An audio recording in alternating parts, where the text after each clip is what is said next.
Hello, everybody. You are on Becoming Quantum Conscious, and my name is Bart Sharp, and you're on United Public Radio Network and UFO Paranormal Radio Network at 107.7 and 103.5, broadcasting out of the beautiful city of New Orleans, Louisiana. But of course, we are worldwide. But also, you can catch us on Facebook, YouTube, UPRN website. That'd be UPRNtalkradio.com. Also on Roku. And when I say worldwide, that means I'm not in New Orleans. I love New Orleans, but I am in a slice of heaven today, which is in Rennes-les-Bains, France. I've actually done another show this summer. We'll have another show next week in Rennes-les-Bains.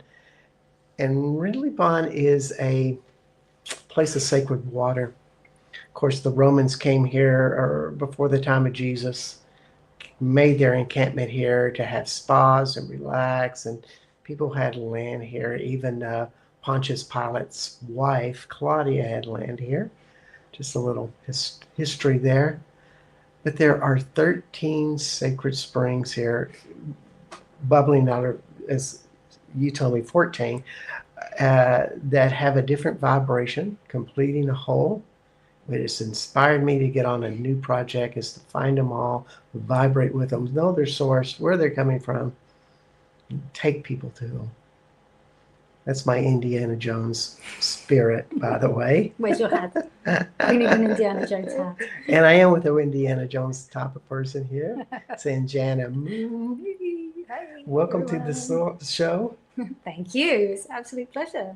Yeah, she is an Indiana Jones type. She lives here in Rennes-les-Bains and explores all of these places, kind of like me. So she's good company, that's for sure. And the theme of the day is Earth, Moon, Embodied. You know, we have this connection or disconnection depending on where you're at. And it's funny because we've had shows last week and the week before that have been circulating with these scenes. However, for Samjhana, I think you're such a living embodiment of what having a body that's connected to the earth and connected to the moon simultaneously, and how to learn how to have that. It's not something, I mean, at some level you do it naturally, but a lot of us have disconnected from it. We don't exactly know what that's like anymore. Too much concrete, too much television, too much this and that, and suddenly you're not vibrating like that anymore. Mm-hmm. Yeah, it's really a disease of our times, I think, you know. That's a good word, disease of our times.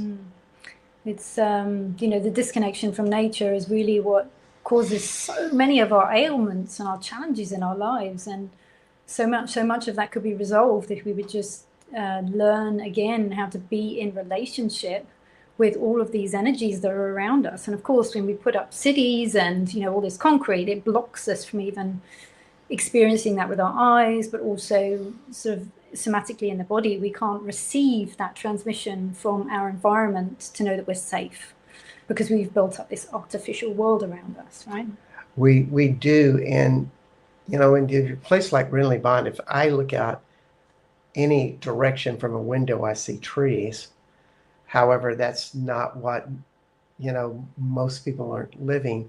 However, it doesn't mean that you can't have this embodiment that is connected to something more whole that we've done naturally for ever since we've been humans.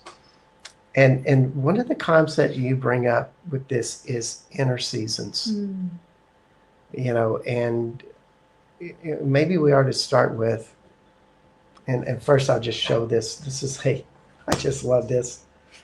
So Yana has a inner season compass that has the 28-day cycle there, or 29, am I right? 29, yeah. 29, thank you. And we're going to be bringing this up and talking about it, but we wanted to just show you what we're going to be talking about. This is the inner season, and it's has a lot of sophistication to it. And why don't we just start with what is it to you and how did you discover it? Yeah, so thanks, Bart, for the lovely introduction.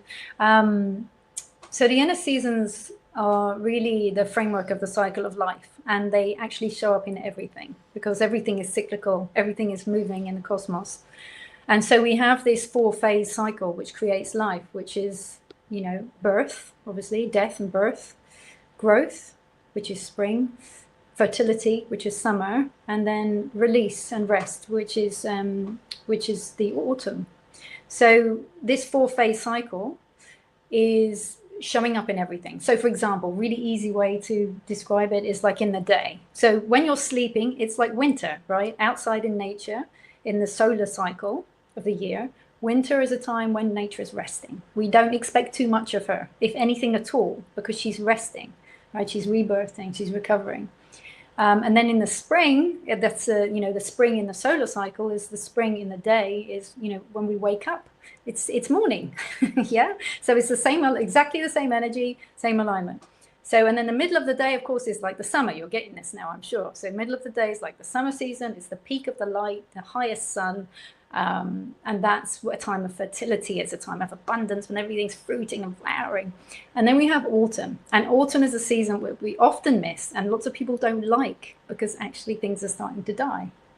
The leaves on the trees are dying, the life is going away, and this is where we have a difficulty for most of us. But actually this is the most empowering part of the cycle, because this is where we get to reflect on all that we did in the spring and summer and harvest all the wisdom of that, just like we would harvest in the nature. We would harvest all of the, all of the wheat and all of the crops. It's like, what can we harvest from our lives? So that's the wheel of the seasons in a day, which is very easy for us to relate to. So, but that's the solar cycle that we're all familiar with, right? You all know how you feel in spring, summer, autumn, winter, and what you like to do. Everybody knows that. But this cycle, as I say, can be macro, micro. It can really fit into many things. And how I discovered it was through my menstrual cycle, actually.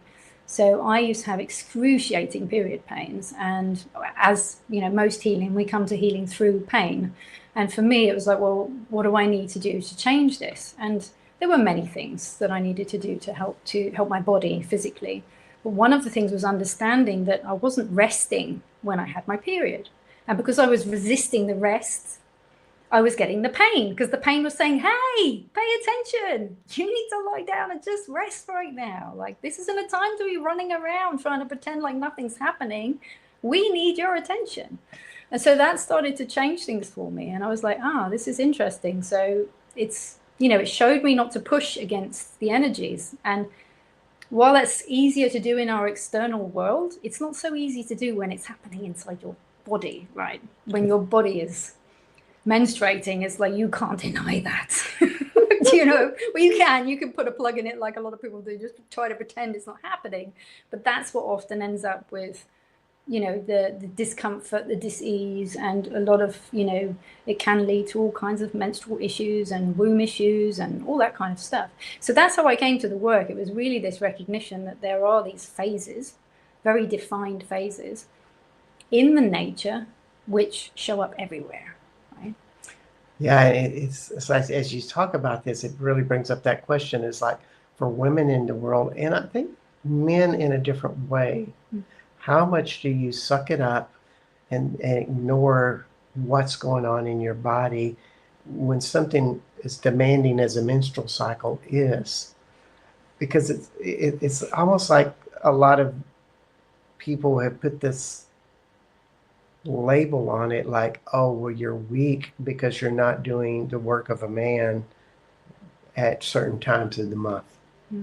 And so women have a tendency to almost push harder, I would think. Yeah, I mean, you have to. I mean, if you want to, this is, well, you don't have to. You have to if you're living, if you're working in an office or in a job where there's lots of people, and they're expecting consistency. They want consistency. They want you to show up regularly, and they want a certain level of production and, goals met. But for a woman, this is a really challenging environment because every day our hormones are different. every single day, right? We've got a new like soup going on, which hormonally affects our mind and the way we think and how active we can be and how good we are at problem solving. And that can really change throughout the month. But it's, as outside of the feminine cycle, I mean, it is that, a lot of people are burning out because we're literally wearing the masks, we're showing up, trying to be the same every single day, and it just doesn't work because we are not built, like, we are not machines. We are not AI robots that can just go, go, go, go, go, go, go, go, go. We are human beings. And we forget to be. That's it. That's the point. It's the being part of the phases that we're not doing. We're creating, producing, working all the time. But it's the slowing down and the being part that is the part that's missing. Yeah, and also respecting of what you can do and what is difficult to do, and to give yourself allowance of that. But as we talk about this, it's almost like the inner seasons or the 4 seasons happen to people all in a 29-day cycle, but also in one day in some factors. That's right. And maybe a good question is, how did you start to get that concept and start seeing it happen inside of yourself? I mean, for me, it was very obvious because I had this hormonal push and pull. I had this hormonal tide. But what it started to change for me when I started to recognize it and work with it was that my creativity started to spike, my ability to show up at the right times and to allow the rest. I had a lot more peace in my life, definitely. Certainly sexually as well. I was more aware of when I'd be more aroused and when I wasn't. And the main thing it brings, actually, this awareness, is that we stop blaming ourselves for not showing up in the same way all the time. And I'd just like to say, if there are any men still listening, if you didn't drop off as soon as I mentioned the word menstrual cycle, you're still here, well done. Because actually it's really good to understand this. But actually, as a man as well, we're talking about this, the moon phases, the moon cycle is 29 days as well, right? The moon cycle and the menstrual cycle are an exact mirror of each other when it comes to the energetics. So menstruation time is like new moon in the cycle. So at new moon, it's about rest, it's about integration, it's about rebirthing, it's at the start of a new cycle, right? And then we go to the next pivotal point, which is the full moon, which is like fertility. It's like when a woman's fertile and she's at the peak of her cycle, she's her most fertile and she's able to conceive. It's the same with the full moon. The full moon energy is just like that. And men and women respond to this probably in a very similar way. I mean, I don't have the science behind it, but I can tell you that there are these ions that change the frequency in our bodies, literally. I mean, we are mostly made up of water. Water carries frequency. And those frequencies can affect how well we can solve problems. Again, how expansive we're feeling, how much we want to go out and party. I mean, why do you think we have full moon parties?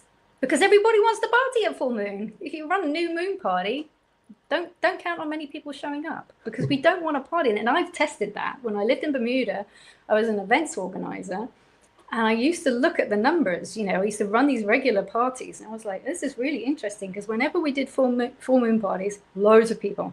New moon parties, once I remember, not one person showed up. Not one.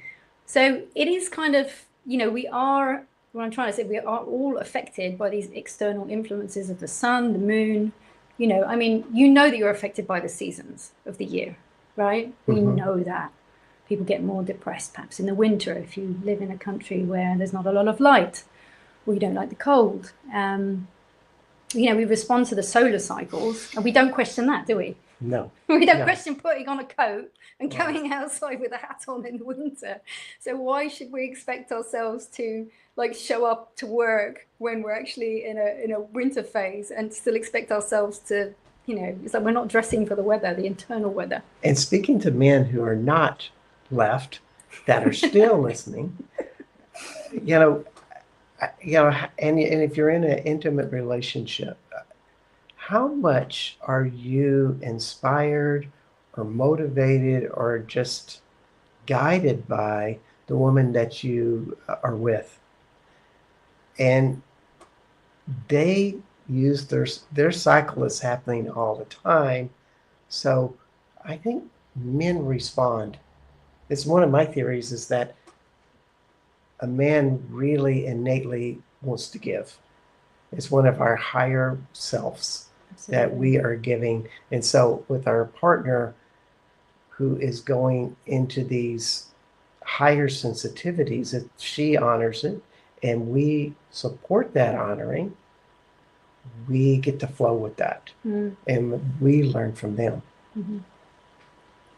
So, guys, it's okay to listen, okay to respond, and okay that you don't have all the answers because a woman's body has more of a demand to follow this. They get kind of, well, I want to say, kicked the shit kicked out of them. That's not the word that was come on, so I'll just say it. Sometimes with their body more abruptly than men. Yeah, yeah. The constant daily changes are a challenge because they can really affect everything, which is why most men say women are a mystery. But actually, we're not a mystery. We're just seasonal, right? We are seasonal. And those seasons happen in a 30-day cycle, 29.5-day cycle. So when you know where your partner is, as you say, you can read that. So you might if we come back to my clock here, so the clock goes round in a 29-day rotation. So you put it on day 1 when the lady has her period. And as it's going round, you can see what day she's on. So you might think, oh, I'd like to organise a nice romantic meal out with my beloved. And you look at her clock and you can see she's just about to go into her bleed. She's just about to start her menstruation. She's like, oh, not this week. No, let me save it for like the spring summer phase when she's really going to enjoy it and she's going to want to go out. So then as a man, you're getting your desires met by meeting hers, right? It's like by meeting her needs, you're actually getting a yes rather than getting a no, I really don't want to go out. You're getting a yay, and it just improves relationships. I've literally had men write to me and saying this practically saved our relationship because it's a map and a compass. Yeah. You're not pushing and pulling and tugging to make all of these done. And if you're stuck in your head thinking, oh, well, every Friday night she does go out for pizza. Well, not this Friday night. Not this Friday night. Not this Friday night. However, there's a phenomenon that is like if you respect your low cycle, and this is nothing to do with menstrual, but it has everything to do with menstrual, and you allow yourself to go into the low, it's a great time for planting seeds, percolating new dreams, and just being still and silent in yourself for all of that stuff to kind of have a quiet place. And most people avoid that part. They don't like low times. They do not like sadness. They do not like depressed feelings. Because everybody's supposed to be up, and everybody wants to go into the up cycle. However, if you never honor the low cycle, you're going to be stuck in the middle. You got to have the low in order to have the high. Exactly. Yeah. Yeah, you either get stuck in the middle or you end up crashing and having a breakdown. Yes. Emotional breakdown, physical breakdown, whatever. We burn out. And that happened to me when I lived in Bermuda, when I quit my last corporate job. That's another reason I was like looking at the energetics was, why am I burning out? What am I missing? So, I mean, a lot of people have sleep problems. So if you're someone who is like has trouble getting a good night's sleep, my question is to you, are you allowing the autumn of the day? Because we push all day. And if you're sitting on your laptop or, you're doing stuff until half an hour before you're due to go to bed, and then you go to bed and you expect yourself to go to sleep, you've missed it because, the autumn phase, that's slowing down, coming back to the body, setting the boundaries, like literally pushing away the computer, allowing yourself time to transition into winter. That's what's going to give you a good night's sleep, not the sleeping pills, not the, like the meditations. It's like, just taking that time, that short amount of time to transition through the autumn phase. It's kind of come back to the body. Yeah. When I was a school teacher, a teacher for over 20 years, I worked mostly with women. And when and the stress of doing teaching is go, go, go, go. Everybody does it. And it's very masculine. And you think, well, that's a woman's profession. And I'm saying, yeah, a lot of women are here, but it's very masculine because women have to drive and push all the time. And I saw this happen so often. They would start to get to where you'd get to know them and they go, oh, I always wake up at 4 a.m. in the morning. Hard to get to sleep. And the stress of the school year keeps pounding it. And I think it's a lot. They're not respecting the cycles. Mm-hmm. And also, can you just give some wisdom of school teachers, corporate workers, etc., that have these high demands? Mm-hmm. What are some of the things that they can do that would help them have more harmony in their own workplace? Actually, in the workplace? Or, yeah, with their job, with their body. Yeah, I mean, at least, making sure you're taking a proper lunch break.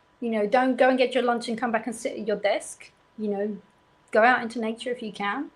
Go sit under a tree. Go get your shoes off. Get your feet on the ground. Get recalibrated so that you can come back to your own essence, your own energy, your own frequency, because nature's great at helping us to do that. And yeah, taking those regular breaks when you get them, really take them. Don't just go out and, start playing on your phone. Like, really take a break. And, try not to commit to overtime. If you're a woman, then when you're in your premenstrual phase and when you're bleeding, like, really, if you can make space around that and say, look, I'm not doing any overtime. If you've got a boss who's really demanding, just saying, actually, during this 10 days, I'm not doing any overtime.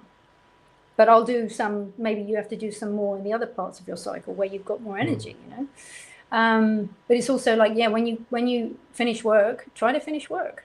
I mean, it's difficult. I mean, even for me as an entrepreneur, it's like I have to be strict with myself and say, okay, enough's enough today, But it's making sure that you're balancing the time that you have in your office or your workspace with getting out into nature. And even if you're in a city, I mean, there's normally always a park nearby or a tree nearby.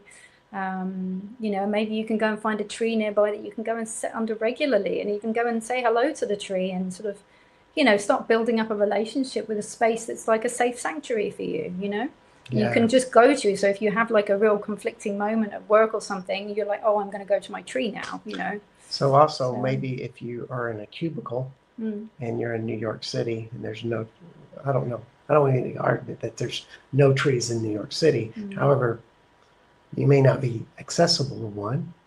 You could just start putting up photos that take you to nature.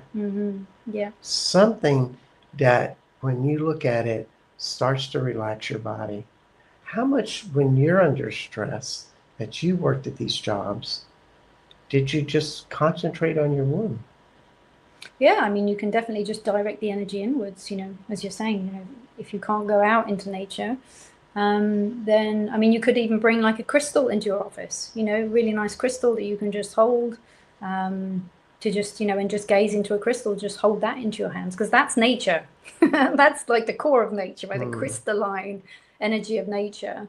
So just having like a small, like a nice crystal in your office drawer, and just being able to sit and hold that, and cleansing it regularly, under some water.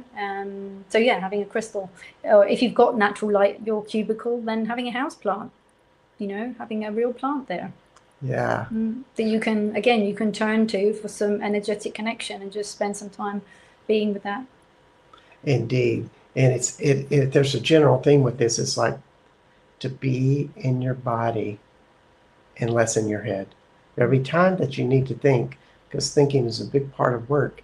However, nurturing doesn't come so much from your head. No. Absolutely. Nurturing is, I mean, it comes through our food as well. I mean, it's the other thing you can do when you're working is, I mean, your food is hopefully alive. If you're eating good food, then it has a life force to it. So it's also being conscious when you're eating. Like I've noticed occasionally, once I had a job in London and I went into this office and I noticed so many people were just getting their lunch and coming back to their desks, sitting in front of that same desk and just eating their food and still working. And it's like they're not being conscious with the food. Yeah. This is your nourishment. This is your moment to go, oh, I'm focused on me and my body right now, and I'm giving myself this nourishment. You know, how often do you taste past the first bite? Ask yourself that question. How often do you eat a meal and actually taste anything past that first bite? Yeah. And that's the whole point about food, is that the more you taste it and more you serve it in each bite, you'll actually need less food, because part of what you're looking for is stimulation that creates a nurturing inside of your body. And so it's all there for you. And we're kind of at the midpoint of the show. So I just wanted to let everybody know that you are listening to Bart Sharp, that's me, at Becoming Quantum Conscious at United Public Radio and UFO Paranormal Radio Network at 107.7 and 103.5 out in New Orleans, Louisiana.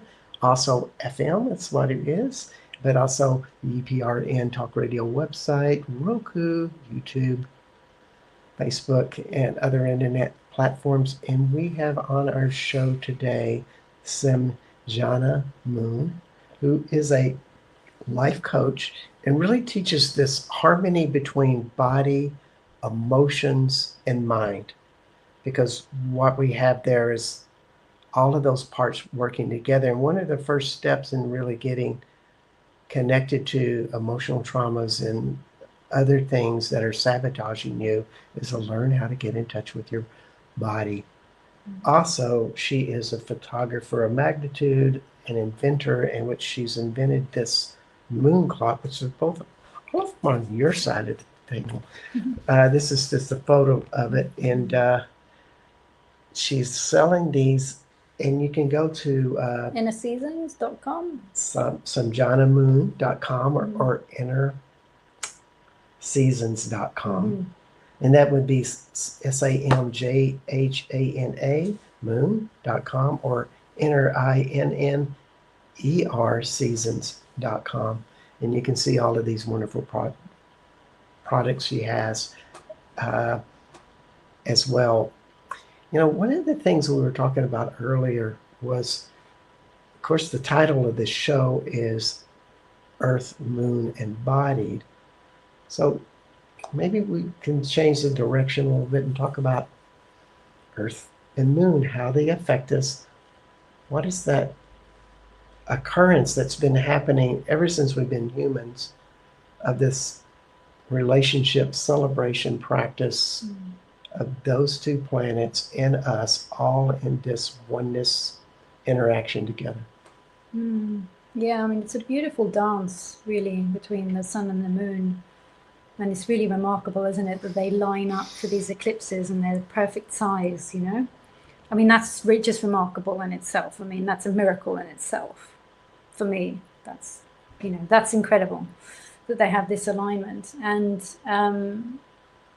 the sun and the moon represent, you know, the two aspects of the psyche, really, you know, the yin, the yang, the feminine, the masculine, the inner, the outer worlds. The sun is more about our expression out in the world, and the moon is more about our inner experience and our emotions. So just being more aware daily of where these planets are, and not even necessarily in an astrological way, or it's more about, you know, the position they are in their cycles. So one way of really, you know, I like to check in with every morning with myself is like, well, where's the moon? What's the moon phase today? And, you know, where are we in the solar cycle? Because those two energies, we can play and dance with those. What we want to do is get to a point where we're actually working with the available energies, just in the same way that, I mean, if we go back to our ancestors, you know, many of them were cultivating the land, you know, they were working the crops, and they needed to know these things, because actually, you know, harvesting plants at full moon gives you, like, if you're harvesting healing herbs at full moon, they can have like 10 times, 20 times, even 30 times more power than if you harvest them at new moon, because all of the energy is going up into the upper part of the plant, because that's full moon energy. Is more expansive, it's pulling upwards. And then at new moon, the plant is actually focused more on its roots. So there's this in breath, this out breath, this up, this down. And so knowing what these phases are doing, where these cycles are, it has been so important. I mean, we probably wouldn't be here today if we hadn't. I mean, you know, you can't plant seeds in autumn. It doesn't work. You know, you've got to know it's spring, right? If you're Yes. if you're gonna make food, you've got to do it at the right time of the year. Otherwise, your seeds are going to freeze. You know, or they're not even going to come up. Seeds don't come up at the wrong time in the cycle.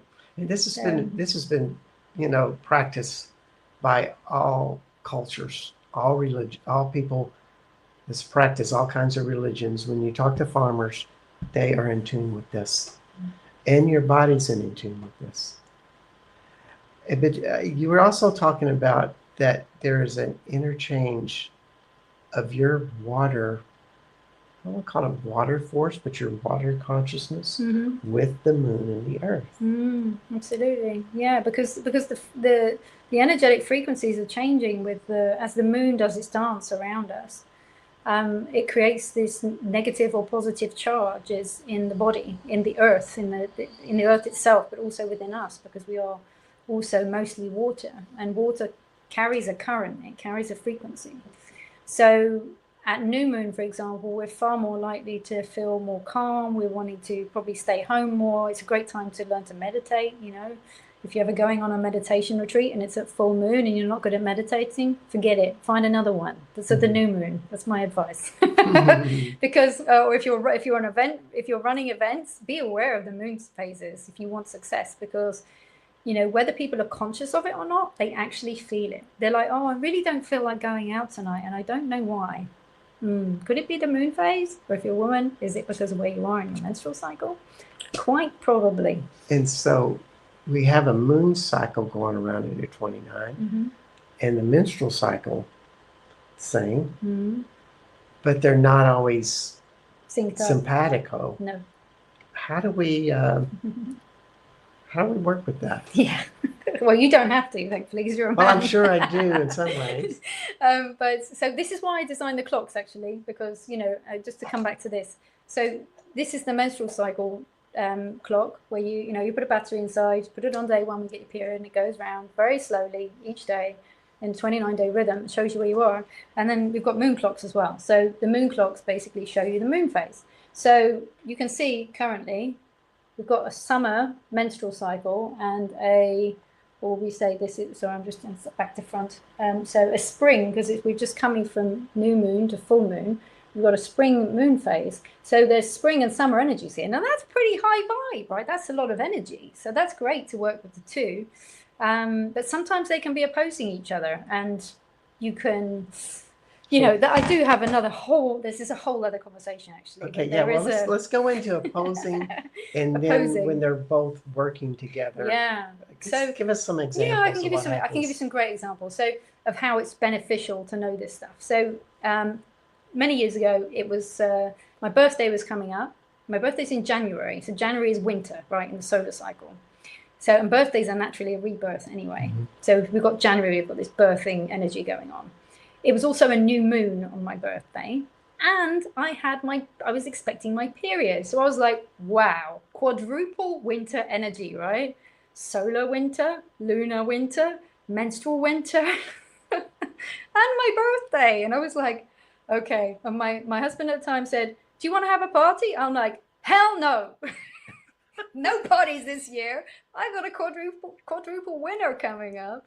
So I'm just planning to make a nest in the spare room, and you won't see me for a couple of days. He's like, but it's your birthday. I'm like, yeah. And I have an opportunity here to go really deep with myself. Yeah. And that's how I saw it. I wasn't like, imagine if I'd gone with the party and then all these people showing up to the house and I'd be like, everybody go away. It would have been a disaster, right?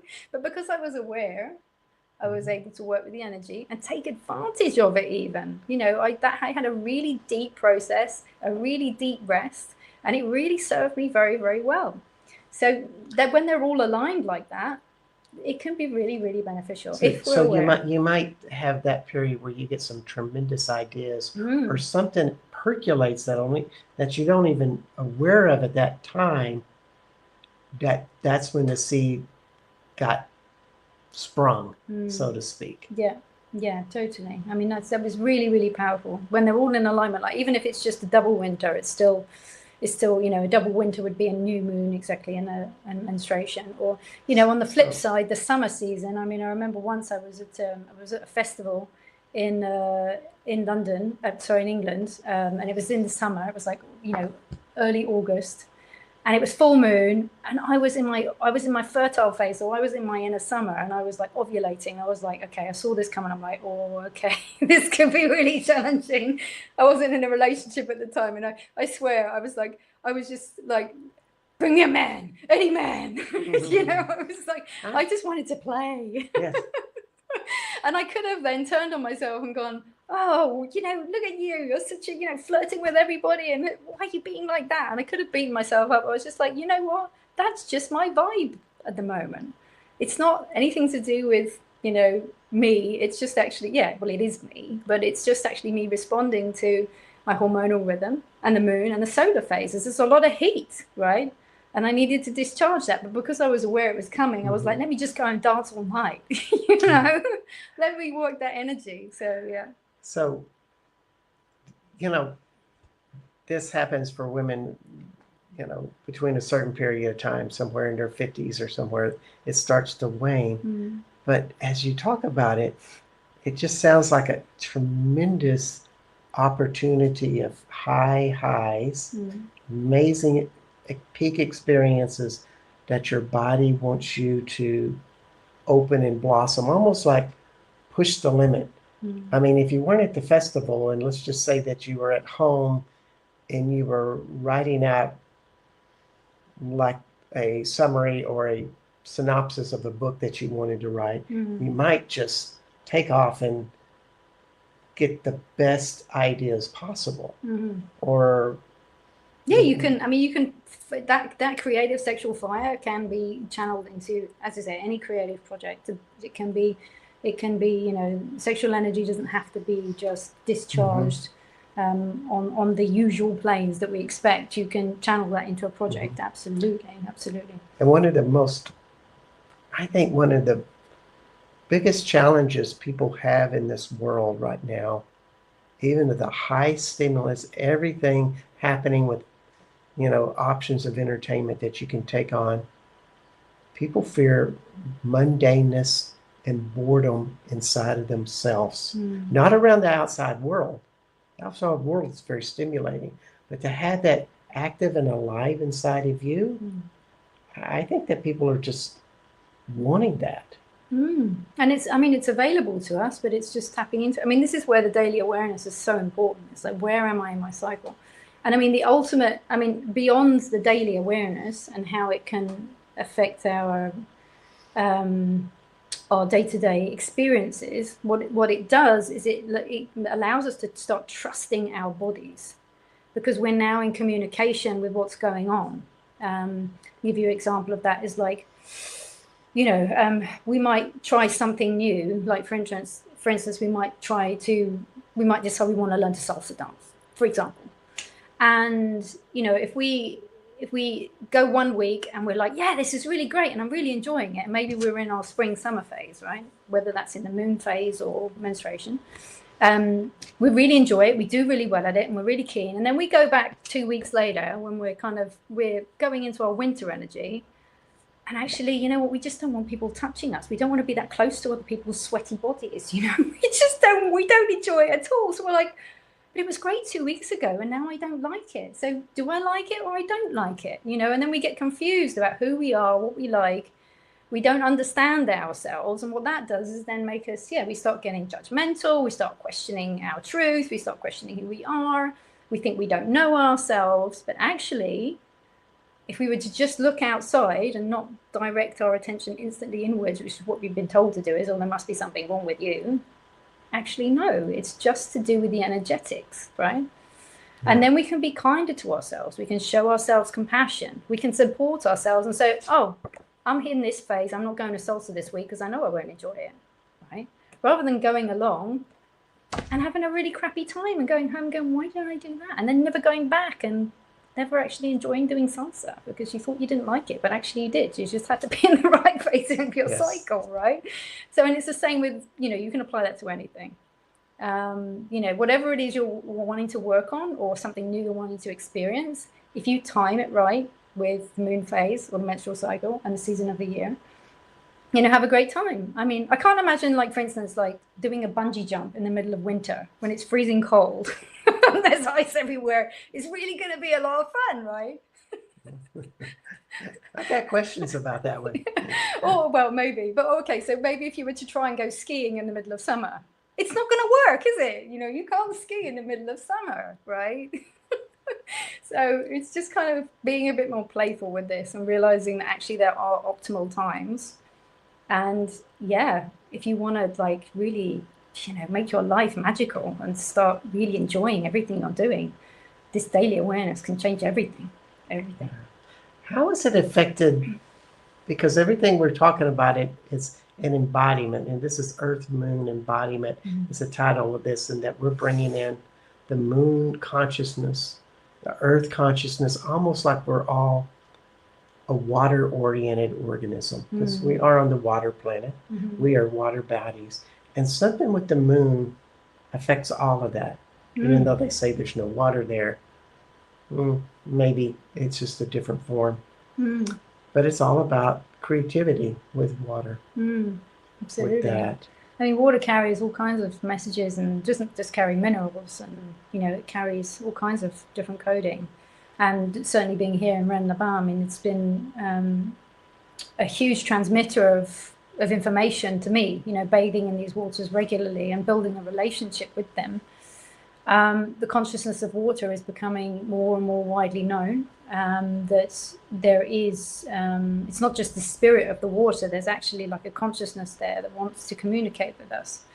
And when we allow it in, just like anything, it's like, if we want to build a new friend, we have to say, hey, how's it going? It's the same with the water, actually. Like, unless you introduce yourself, and unless, it might sound weird to introduce yourself to a waterfall, but actually, witnessing it and seeing it and going, wow, you're so beautiful, instead of just saying, oh, it's so beautiful, it's like, wow, you're so beautiful, right?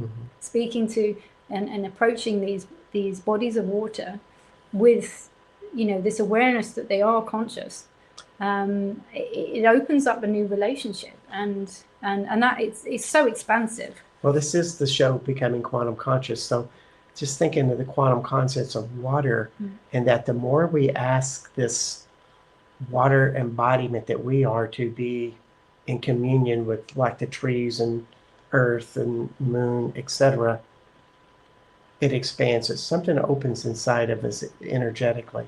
But also we could think about that with our own internal interseason cycle. Yeah, absolutely. Yeah. That they all come together. They all have purpose with that.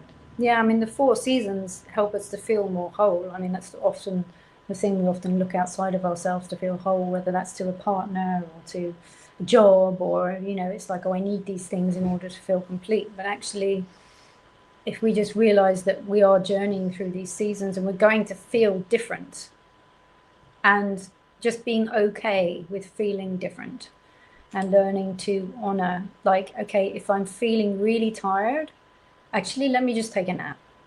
Because you know what? If you just took a 5-minute, 10-minute nap, then the tiredness will go away, right? Instead, you try to push through it and just keep going. It's like, can we start listening to our bodies, listening to the waters of our bodies, because that's how they're communicating with us. I mean, every part of our body is filled with water, and each of those has a certain frequency, and at certain times they're going to be vibrating at certain frequencies which encourage us to relax, and like a new moon, just like the tides relax. New moon, the tides, the sea goes out, it relaxes, and at full moon, the tide's expanding and it's really coming forward, and we get these super high tides. Yeah. The waters in our body are responding in a similar way. Sometimes we feel expanded and we're like, wow, I've got all this energy and I want to, and work with it, go with it. Don't criticize yourself. don't judge, just try to listen and respond and see what happens, you know, see what happens when you do respond with love and kindness and compassion, and you do just actually go, okay, I'm not going to judge myself in this moment, but this is actually really what I need, even though it's not in alignment with what I think I need. My body's saying, you know, take 5 minutes, have a rest, you know, or go for a little walk, go sit under a tree. So what happens when we listen? Yeah. And you may be able to pick this up as you listen to this show about Samjhana's embodiment. And of course, many of you have been on the show now that I perceive things. It's an intuitive ability. But this is a woman very connected to the earth that has this vibration with her. And I don't know if she may have grown up with some of this, but it's also a talent that you've developed. Mm-hmm. And a lot listening to your body, even beyond the 28-day cycle or 29-day cycle theory. Can you just share a little bit about some of the things that you do that it's maybe a celebration of embodiment or has enhanced you to have this amazing vibration of that just vibrates inside of you? It's something I think a lot of people would love to have. Maybe there was a time we were embodied like this, but it's less and less people having it now. Yeah, well, there's so much noise in the world. Thank you, Bart. And yeah, there's so much noise in this world. It's really about setting a boundary and saying, okay, now I'm taking some time for me. And, you know, every morning, can you set aside some time? There's some of the practices that really helped me is every morning when I wake up, you know, I make myself a nice liter of ginger and lemon. And I go out on my lovely balcony. I'm very fortunate to have a beautiful balcony with a lovely view, with lots of trees and a sacred mountain. And I go out there and I sit and I drink my water and I greet the day as I would greet a friend or someone that lived in my house. You know, you wake up in the morning, you say good morning, right?